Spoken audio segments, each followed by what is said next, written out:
من بعد قوة أنكاثا.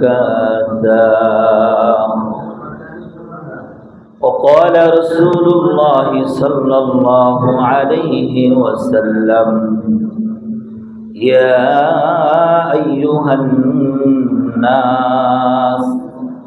أفشوا السلام وأطعموا الطعام صلوا بالليل والناس نيام تدخلوا الجنة بسلام.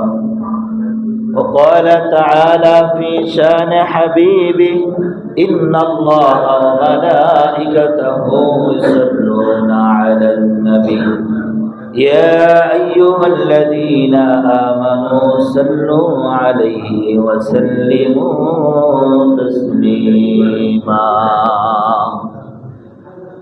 আমরা মুহাব্বতের সাথে হাক্কানি দরুদ শরীফ আল্লাহুম্মা সাল্লি ওয়া সাল্লিম ওয়া বারিক আলা আবদিকা রাসূলিল কারীম রাহমাতাল লিল আলামিন শাফিউল মুসলিমিন সাইয়্যিদিনা মাওলানা নবিয়ানা মুহাম্মাদিন ওয়া আলা আলিহি ওয়া আহলি বাইতিহি ওয়া আওলাদিহি ওয়া যুররিয়্যাতিহি ওয়া আজওয়াজিহি ওয়া আসহাবিহি ওয়া আউলিয়াইহি ওয়া উম্মতিহি আজমাঈন।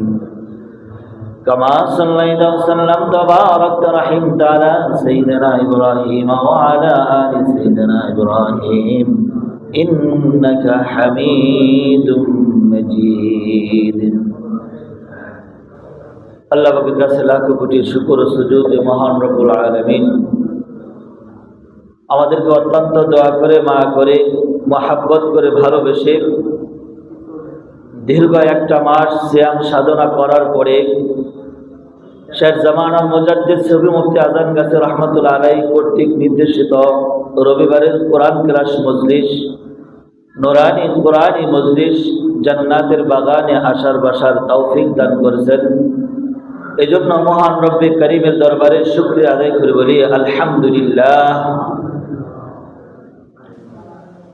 মুহতারাম হাজিরিন, আমি আপনাদের সামনে পবিত্র কালামুল্লাহ শরীফের সূরা নাহালের একটি আয়াতের অংশ বিশেষ তেলাওয়াত করেছি। আল্লাহ পাক রব্বুল আলামিন এই আয়াতের মধ্যে কুরাইশ বংশের একজন মহিলার উপমা পেশ করেছেন।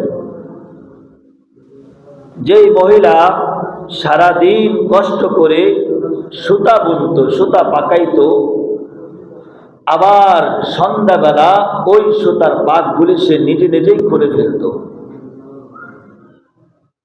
আল্লাহ রাব্বুল আলামিন এই আয়াতের মধ্যে দুনিয়ার মানুষদেরকে লক্ষ্য